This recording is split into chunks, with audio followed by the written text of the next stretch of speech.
Scott and Jonathan Scott.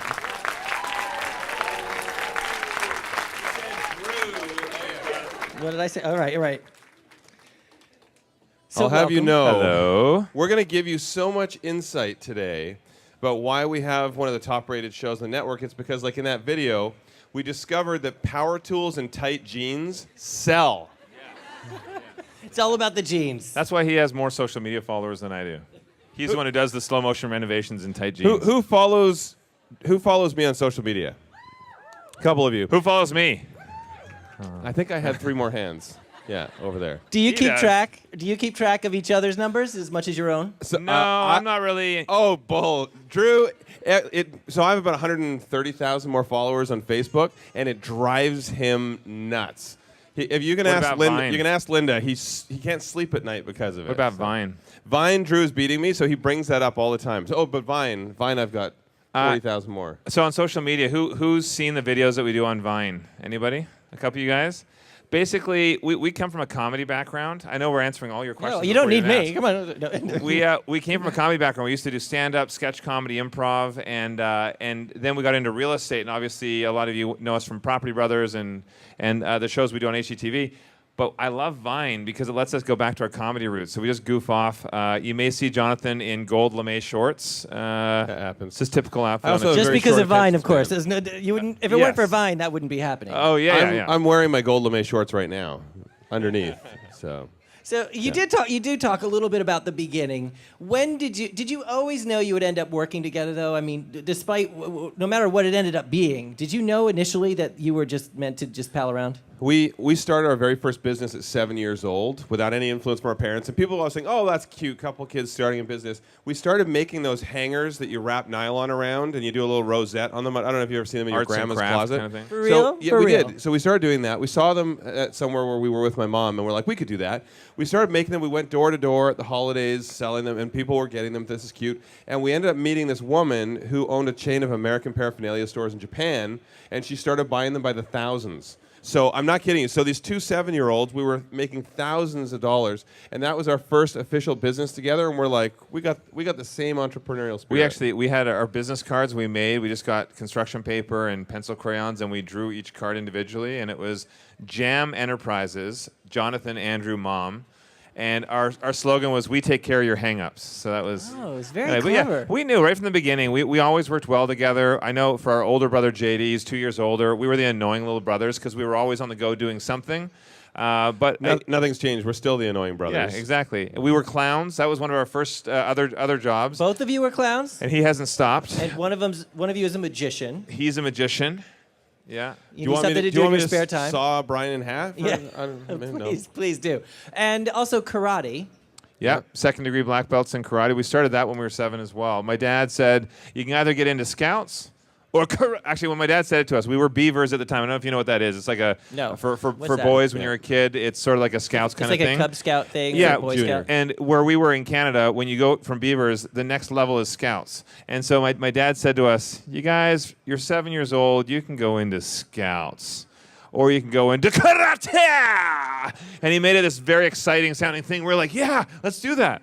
And so we did, and we were national champions for years competing, and It was always funny to watch too, though, because we're identical twins. Especially when we were younger, we looked identical. And the final fight in every tournament was always between Drew and me, and it was like watching a mirror image go back and forth. that's hard. But he knew all my moves, and I knew all his moves. So the fights went on forever. Yeah, I was gonna say they weren't really short; they were really long. oh yeah. exactly. Did you ever have anything that you both weren't equally passionate about? Like, Magic. Magic. So is not your Jonathan, thing. when we were clowns, we used to do magic, and then he didn't like putting on the makeup and the red nose and the frizzy hair. Well, he still has the frizzy hair, but anyway, he decided to get more into magic, and I wasn't really into that. I was more into sports. So I started doing more basketball and volleyball and hitting the gym kind of thing, and he went into Let me just point being out alone how, for life. I mean, so when we went to university originally, I was taking physics and English and all of these business courses. Drew dropped all his academics and took just square dancing, volleyball, basketball. Yeah. all Did of you the really sports. take square dancing? What's the problem with that? I would imagine it's an easy A, but like, You would think, but if you don't have moves, Can you show us some of those moves? Do you If- remember them? If only I remembered them. Yeah. No, I know there was a belt and you hook your thumb. It was actually I wanted to be a coach, and so I got square into dancing coach? A square Or- dancing okay. coach. No, I did kinesiology, and so I had a minor in math, so I still had to do math and a lot of my sciences. But then they said you also have to do every sport because if you're going to coach, you have to understand. So I'm like, drop all the boring. Let's pick up all the fun. I did swimming. I did badminton. I did everything. It's You actually even use the N that so many people put in silently. Badminton. badminton. But you say badminton. Minton. It's because I very have a proper. degree in badminton. So this is the funny thing, though. When we split off, so we were young still. So we were doing the clowning thing up until we were about 12 or 13 at birthday parties and stuff like that. And then we realized, that's never going to get you laid. So we realized that we had to do something a little bit different. So Drew sort of segued and became obsessed with basketball. I started doing magic and doing magic. I remember though in high school, Drew. We would be at parties and Drew would be like, "Magic is so lame. You're never going to talk to a girl." Yet we would be at a party and I'd be doing magic and there would be a crowd of like 10 girls all around me. I'd be Meanwhile, dribbling my he's basketball dribbling in his the corner. basketball in the corner. Look what I can do. Why are you being What's a your basketball go-to at a party? trick? What was your go-to trick at a party to get the girls? So I don't. looking at it. If you guys are familiar with a fellow named David Blaine, Yeah. very famous guy, very talented magician. He used to do a levitation routine. Uh-huh. So I did that same illusion like a decade before you then. way before. And, David and Blaine so, is so 1980. Yeah, I mean, give me a break, David. Seriously. So that would be the one I would usually do at parties because, especially, if people were having a beer or two, you're all of a sudden amazing. I remember when Jonathan was young, though, when he was little, he had this. I'm going to give away one trick just because it's funny Oh, boy. and it was lame. So when he was young, he had this fake thumb, and he would do this thing where he could create like cloths and stuff. But this fake thumb, like Jonathan's pale white, and this thumb was like a dark chocolatey brown, and he would have it, and it would stick way up over top. It looked like he had a hammer, like he thumped his thumb with a hammer, kind of a thing. And he was talking like this, trying to act all casual, like there's no thumb. And all you see is this big throbbing, like reddish Pay no brown attention thumb. to the giant thumb. Yeah, so he's much better now than he was. He's performed in Vegas. He was actually ranked third best in North America on the competitive circuit at one point Is this too. a nerdy fact for you that there are actually Olympics of magic? There's a whole subculture, and yes, you compete and everything. It was a lot of fun. But no, we did everything. I even remember on a plane And it's one all time. single men. It's true. I was flying with my mom once. This is back when I was probably 15 years old. And I remember I had a new trick I was doing where I would levitate a Kleenex in front of me, and then I could actually get up and I could step back 10 feet and it would continue levitating and you could put your arms all around it and it's levitating. It was a great trick and I'm just a young guy and I'd practice and practice. I'm not saying I don't believe you, but I don't believe you. Like, how do you? It takes a lot of practice. That's the problem these days is I don't get any downtime because we're doing so many projects that I don't Right. get to practice as much as I used to. And where are you going to find a tissue these days? Exactly. Like, yeah, Cleveland. exactly, But yeah. the funny thing was, what we all of a sudden had is everyone on the right side of the plane got up from their seats and came over to the left side to see me doing all this magic. The captain came on and told everyone to go back to their seat because they said the plane was like leering. It was like leering off because So of everyone loud. had to go back and sit on their side. If you haven't realized, ask us one question like, how's the weather? And we'll babble for an hour. Is there one thing that one of you likes to eat that the other one doesn't? I like twin questions. We'll get to the show, but I love twin questions. I think for food, I mean, sushi is top of the list. But he won't eat it, and you no, will. No, we both love it. I Like, what can't think about of- one thing that one of you No. loves and the other one hates? So this Oh. is the problem. Drew is a health food fanatic, and so Drew believes that. So my philosophy is, if it tastes good for you, it must be good for you. right. Yeah, That's not how it that should doesn't not work how it out so works. well. But he'll make all these healthy meals that I'm sure they're very healthy, but it's like eating cardboard. Actually, Jonathan also has a little delicate stomach. I can eat this table and I'll be fine. So I'm a little. Yeah, I like healthy foods, clean foods. So I think of it this way. I'm like, let's be honest. Why would you want a six-pack when you could have a keg? Right. Yeah, exactly. Obviously makes sense. True. more to That's That's good- love. good point. More to love. Yeah. Obviously, you do a lot of television, but you're also doing music now too. Tell me how this started. Tell me how people can find it. Well, there's you may not know her. She's sort of a new up and comer, Taylor Swift. She asked me to collab on an album, and so no. So for Property Brothers at Home on the Ranch, this is our roots, where we came from. And when we grew up, we used to just sit around the campfire. My dad and I strumming the guitar. We would all be singing, and we thought, wouldn't it be fun to actually record a couple of songs? We have friends in Nashville. So a singer, songwriter, producer friend of ours, and she's worked with, and another fellow, Chad Carlson, between the two of them, they worked with Taylor Swift. They worked with Lady Antebellum. They created Lady Antebellum, Garth Brooks, everybody. To have someone like her that said to us, hey, we should write a couple of songs together, we thought it was pretty exciting.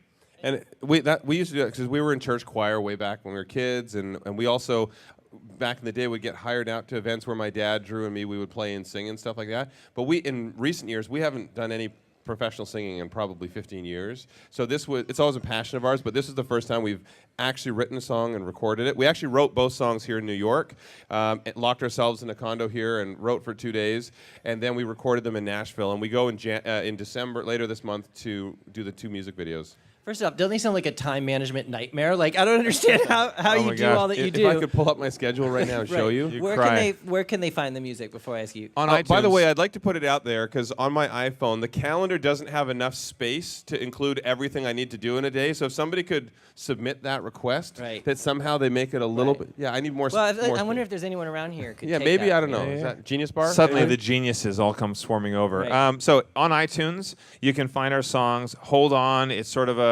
more of a ballad, and then we have Let the Night Shine In, it's kind of a get you off your seat dancing. And we're shooting the music videos this month, which is going to be fun. So Right. those will release the end of the year, early next year. If you are going on though, because I can see you're all on your phones right now downloading the song. I can see that. Search the Scott Brothers because it's not under Property Brothers; it's under Scott Brothers because our name is Scott. Right. So your that makes your total last name sense. isn't Property. Yes. Drew and Jonathan Property. You've obviously got all these shows going on. You've got Property Brothers at Home on the Ranch. You've got Brother versus Brother, Property Brothers. What else? Buying and Property selling. Brothers. Buying and selling. Right. Okay.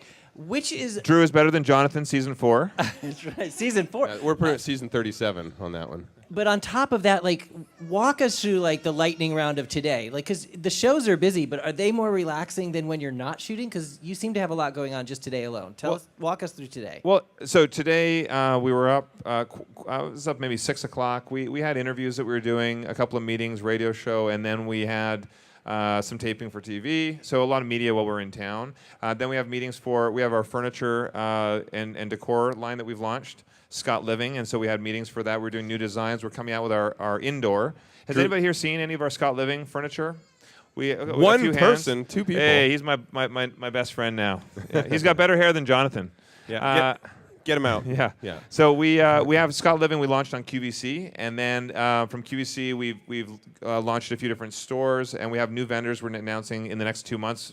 Big announcements. So we're excited about that. Drew also had to squeeze in a hot stone massage today. Oh, I actually went for a mani-pedi today. You didn't know that. I did not know So that. I said I got some Wow. important things and some emails I got to do, and then my girlfriend and I ran off and had a mani-pedi. Got to keep these toes looking pretty. Could you? Yeah, I think we should get an exclusive. What does it look like No, if I Drew's got pedicure? I'm just gonna tuck my laces No? in. And I'm gonna Oh, you're a lace toes. tucker. I thought he was actually going to do it. What is the best part of I don't want to say your day, because every day is different, but what do you enjoy the most about all this? I enjoy, with all the shows around the world, when we take a break from one show, we have another one, and then we just did our fan cruise. We took 2,000 fans to the Caribbean, which was pretty exciting. Was anyone here on the cruise with us?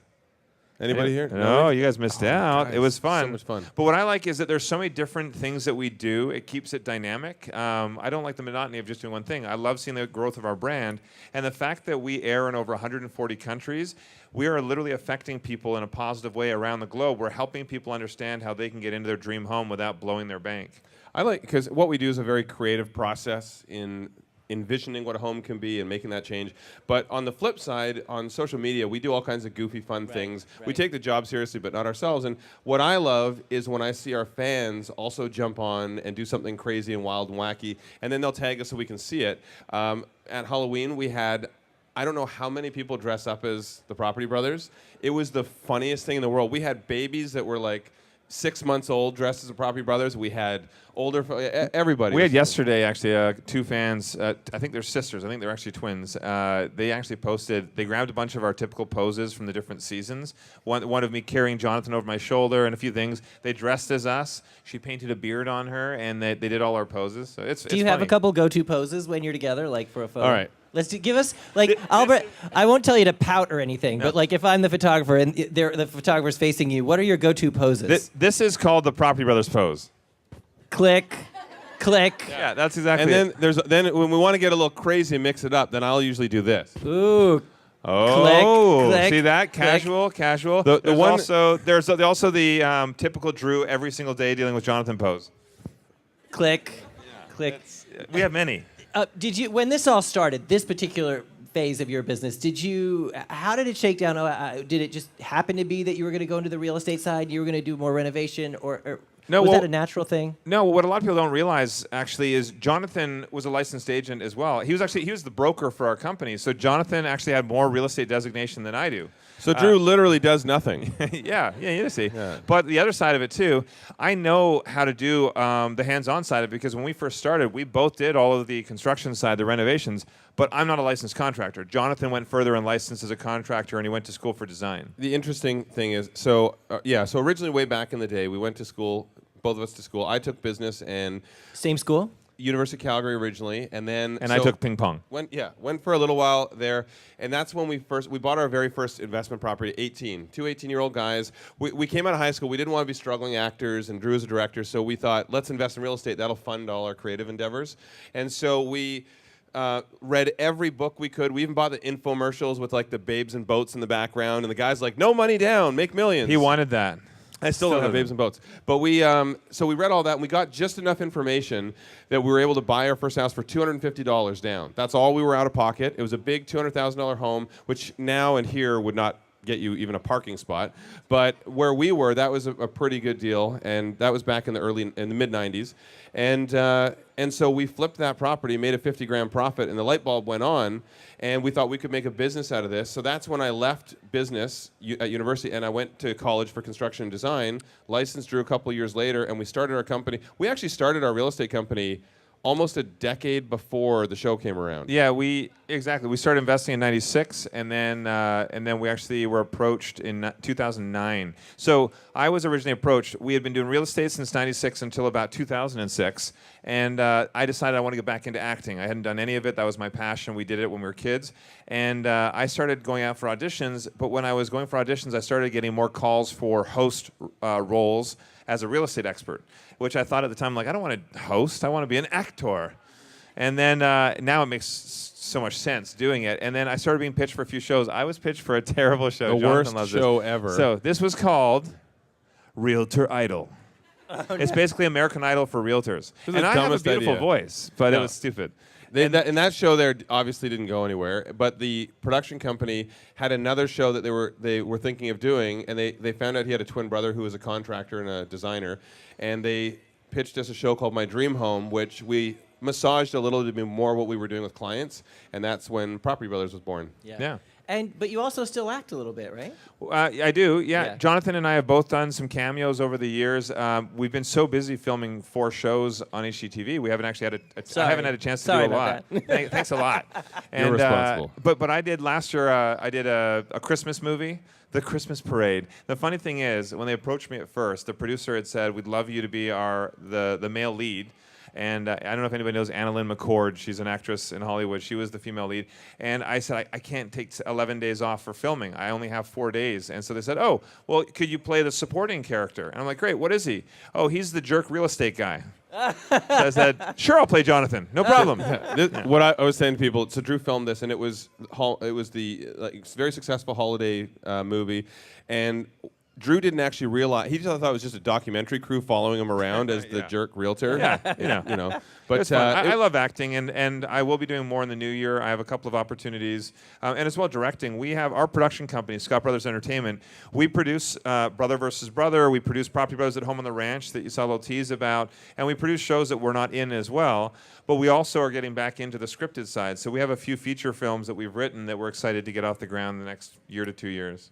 You talk a lot about social. You're very active in social. How do you think that has changed? Well, how has that affected your career, your brand? How's that changed your business. Hugely. I mean, people cannot get away from Jonathan posting his tasteless self nudes. I mean, just can't get away from it. They're artistic. Yeah. No, we've put a lot of resources into social media to understand how people are engaging. One of the biggest benefits for us and why we love social, and it's paid off because whenever we premiere a new series or a new project, we can get an army of fans behind it before we even go to air. But we, a lot of shows, what they'll do is they'll finish filming a season. Then they'll do sort of a post-mortem, and they'll talk about what was successful. They'll analyze the show. What do we want to change? What do we want to redevelop? Then going into the next season, they'll start implementing that. We do it in real time. We get feedback. We have a whole social media team because I get about 500,000 messages a week myself, and Drew's about the same across our platforms. So we have software that sort of, filters through everything, and our team filters through, and we take that feedback from the fans and instantly, so if they tell me today, hey, fans really want to do X, Y, and Z or see a little bit more of this, we implement it the next day. So you literally can't get any more real time than that. And we also engage on different platforms with different fans. So, for example, our youngest crowd is on Vine.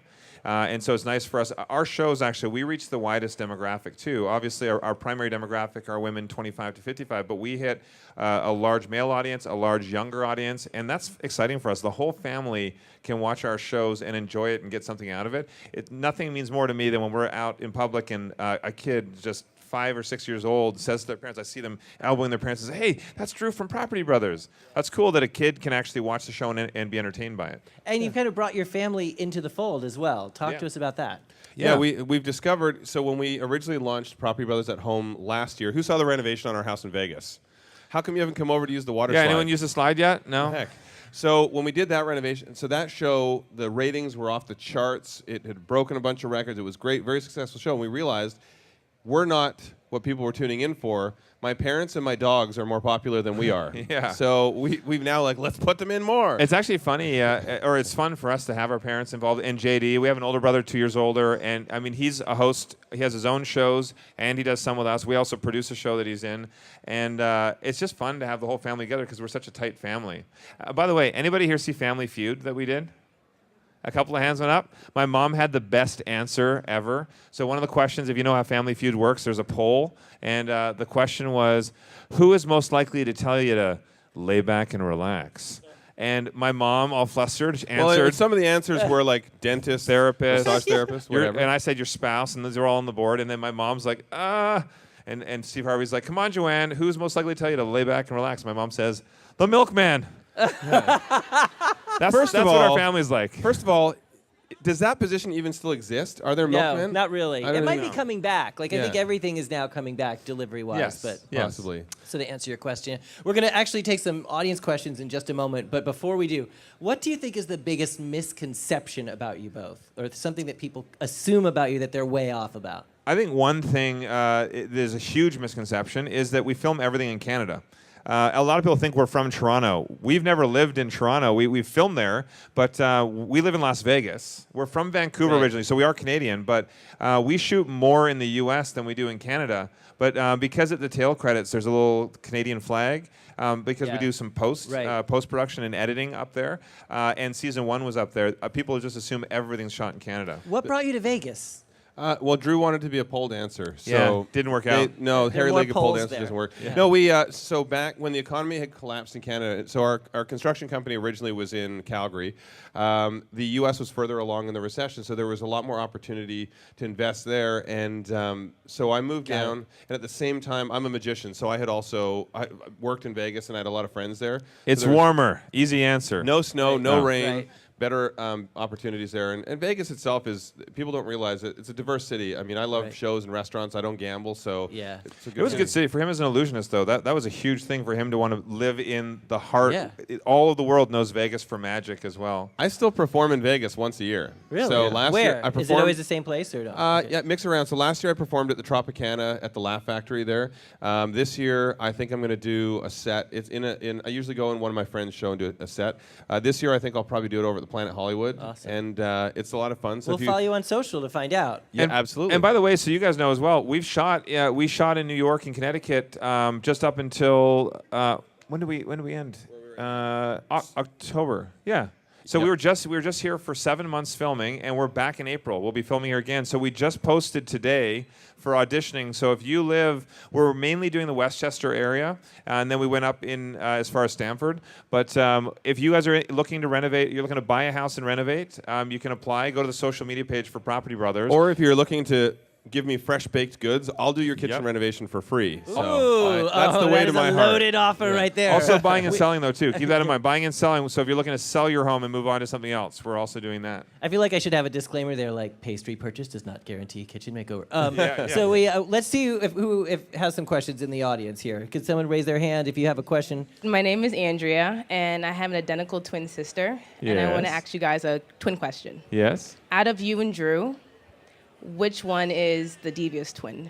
Which is the diva twin? Devious. Devious. The Oh, those- evil two twin is different what you're saying. answers. The You're saying the diva- evil twin, right? The evil twin, basically. Well, Okay. not evil, But just like more devious, devious. more Yeah. takes Tricky. chances. Yeah. Yes. Well, let's put it out to the crowd.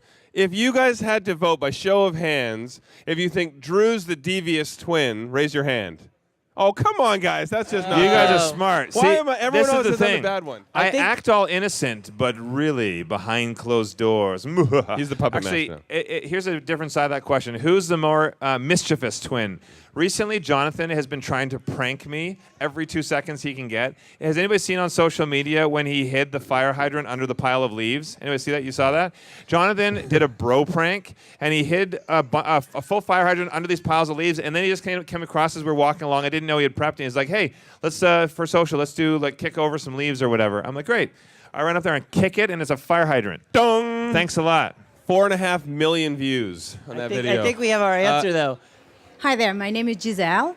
I live in Spain, but I'm back and forth from here. So I've seen that you're selling your program as well in Europe. I've seen them in many countries. And are you thinking about not only selling the program, but just going and doing actually a renovation? I would love to film international. Like we have so many different areas we'd love to film, and because we air everywhere, we get asked all the time. So if you want, we'll come I and stay want. with you. Yeah. And then we'll start renovating your house first, and then we'll move on from there. But yes, I would love to do that. By the way, our show we're in over 140 countries and we're dubbed into all these different languages.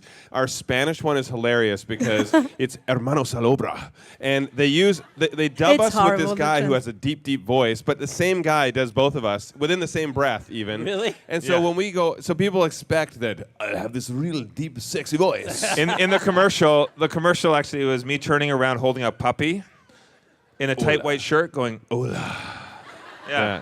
But It's good. it's fun. We just did an Asian press tour with HGTV Asia, and it was exciting to see that even though it's a different style of living, a lot of apartment, condo living out there, they're still inspired by the show because we're showing them space saving and functionality in the home. And we're European citizens, so we could film over there, and it would be A-OK. Okay, eh? We have a question in the second row, I think 4 in for you. Yeah, keep your hand up there. Lady in plaid there. I see I s- I'm her favorite. And She's then wearing there's- plaid. Whatevs. Hi, I'm Tanya. I'm an expat from Toronto, and I sometimes kind of get called out on like my Canadianness. And I was wondering if you found different Sorry about that. sensibilities between your Canadian homeowners versus your American homeowners, what they want that's Are there different. any differences? Before I answer that, can you say one thing for me? Say, sorry, I have to leave my house and go to the bar. Sorry, I have to leave my house and go to the bar. That's not Too bad. bad. That wasn't too I Canadian. heard a It could've little been- bit in the It's sorry. Toronto. Yeah. Toronto's not as The one I strong. always get, they always say I pronounce tomorrow weird. I always say tomorrow. Tomorrow. Oh, yeah, that is Yeah. funny, yeah. So yeah, there are differences though. So it's funny if you're ever wondering because we don't say on the show where we're filming. In fact, we just started doing that because people were asking. But if you're ever wondering where we're filming, if the price of the house is ridiculously expensive, it's in It's Canada. Canada. If the price is somewhat relatable or even really, really cheap, like Vegas is cheap, or if we're in like Atlanta, the prices are Austin cheap. or- But the most difference is when we're filming in Canada, the TV's not as big a thing. Like the people aren't as like in love with TV and all that jazz there. So we'll say to them like, we'd like to film with you on Tuesday and Thursday at like between 1 and 4, and they'll be like, no, that's okay. I don't want to. And we're like, oh no, I'm but we busy. really would like. Whereas here, we're like, we'd like to film between Thursday, between 1 and 4. They'll be like, no problem. I'll quit my job. I'll pull my kids out of school. This is great. What do you want? I can That change is my a big name. difference. Actually, here's So- another funny thing that some homeowners do. This is in Canada and the U.S. So we'll start shooting a scene. We just want homeowners to be themselves. We don't want any acting. Just literally be yourself. And then we have the homeowners will start shooting like I'm taking them into a house to tour a house. And then they'll literally go like this. We'll walk in. I say, hey, so what do you think? And they're like, well, Drew, I think this house is terrible. Don't you agree, wife? And they're like super acting. And then we stop. And we're like, what are you doing? They're like, oh, I'm playing the part. I'm like, be yourself. We're buying a house. There's no acting. Yeah. Or we'll walk in, it'll be this ugly carpet or something, like terrible carpet in place, and they'll be like, "Yeah, that's not so bad actually. I could see myself getting on with getting along with that." I'm like, "What are you talking about?" They're like, "Oh, we thought you wanted us to like it." Right, right. What are you talking about? People No, are just eager be yourself. to please. Yeah, They're just eager be to please. yourself. It's true. We have a question here, and then next up, this woman in white in the back. Hi, I'm Lauren, and I'm an interior design student, and so is half the back row. Hey. You guys might want to get Lauren's business card if you need any work done. One of our questions was, how do you recommend after college? How should we start getting into the design world, and what should we do? Great question. So what should you do once you're finished at design school? I believe this was a design question. My design team, what I do, no, we bring in interns, and we bring a lot of design students in to work with us. On each project, Jonathan has different design interns. Now here's a valuable answer. So basically the big thing is education's key. When I went to school for both design and construction. I will admit, of all the design knowledge that I picked up in school, a fraction of that is what I use day to day. I learned so much by getting out and actually doing things, working with a designer who I respected, and also understanding what's available out there. There's always new products. There's always different trends. It's about immersing yourself in design and just getting out a lot. In the beginning, you'll find everybody under the sun wants you to go and do design for them for next to nothing. But there is value in getting the experience and doing some so you can build up your portfolio to the point where you can then start to pick and choose what clients you want to work with. And of course, as the more experience you get, the better your rates get. Here's a little tip, though, from our end, what we've learned over the years, too. A big part of your role as a designer is to take the client outside of their comfort zone and show them what they never knew they wanted, but that they really want. So not always conforming to what they're trying to explain to you or what they say, because they don't know design. And so always keep that in the back of your mind. Don't be afraid to show them something different. Secondly, I'm looking to replace Jonathan. Yes. You probably do a lot better. These looks are fading. The other thing I was going to say too is be aware. Most clients, and this is good for everyone to know, and if you're interested in design, most clients think they know what they like, but they don't, because they only know what they're familiar with. I've shown clients stuff that they're like, no, I don't like that, because they've never heard of it, and then I'll sneak it in anyway, and it's the number one feature that they're in love with. So clients do not actually know what they like. Hi, my name is Shannon. I was just wondering, what is your guys' favorite thing about New York? Ooh, New York. Oh, man. There's an energy in New York. So I'm actually looking for a place in New York right now because I'd love to spend more time here. And there's just this energy because the reason I live in Vegas, shows and restaurants. I love shows and restaurants. The only city I could say that could beat that would be New York. And I don't know if, as locals, if you guys ever hear this when you travel, because we travel everywhere globally, but also across the country, East Coast, West Coast. We've lived East Coast, West Coast. People always say New Yorkers, they're rude, they're crude, they don't give you any time. No one's friendly when you walk down the street. I don't get that. No, I don't it's get not that at true. all. I actually love That's the a huge people. misconception, It's a huge misconception. When we walk down the street, I love how friendly people are to us, how welcoming in the communities when we're renovating too. The whole community comes together. So the people. And I've learned, because we filmed here for 7 months, I've learned the differences, like some of the local isms.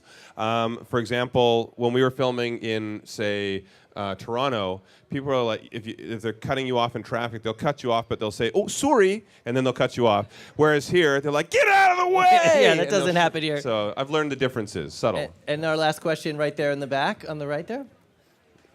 Hello, my name is Liz. How are you? I'm Hello, well. good. So I have a question for you. I'm a huge fan of you guys, and I'm an interior designer, project manager for a GC here in the city. My sister's an architect, and we're actually launching buying properties in the Connecticut area. So my question to you is, what is the one advice that you would provide to us that would help us make us as successful as you? So basically, what you're asking is, Property Sisters is the new show. We're replacing you, right? Oh, I see what's happening here. So basically, even to grow your brand is what you're asking for. What you're doing for. Yeah. So to start off, the big thing is, which we kind of touched on, even for the design peeps over here. Education is great. It's very important. When you're getting into growing your business and you're getting into buying property and selling property, the most important thing to us is always the client. Whether I'm selling the house to someone else's client, a realtor brings somebody else in to buy my house, or it's just for a homeowner that's keeping the house. Our integrity is everything. So the integrity of our brand. So we always make sure if there's something, we never hide it. If there's a problem we find, we fix it. We deal with it, because I never want to pass something on to someone else that's an issue. So I would say the one thing to always look at is the integrity of your brand, and never cut a corner, never do a quick, cheap, easy job just to get it done and save you money. Always think about the people after you. And we say too, when you're looking to get into real estate, whether it's on the construction side or whether it's as a real estate agent, if you're looking to get into this as just a job to make some money, you're in the wrong business. You will not last in this business. But if you're getting into it as a career, nothing is more valuable than your brand. And so that's why most people don't realize I've had the same phone number for 20 years. I've never changed my phone number. I'm going to give it out at the end of the... Yes. So people, you'll get some contractors, for example, who change their number every other week. That's pretty shady. So we always say, be that person who's very organized, that you associate with other organizations like Better Business and all this that have that reputation behind them too, because that shows that you're willing to put the effort out for your brand, and it reflects to the clients who are looking into you. And it's the same too with Scott Living, our furniture and decor. We have a lot of companies that approach us to collaborate with them on products, and we turn it down because some products are not as high quality as what our standards are. It's the same right here where we are with Apple. Everybody knows Apple as being the top quality in their industry and with their brand. And that's exactly what we want to have. If you have a weak brand, you're never going to go anywhere.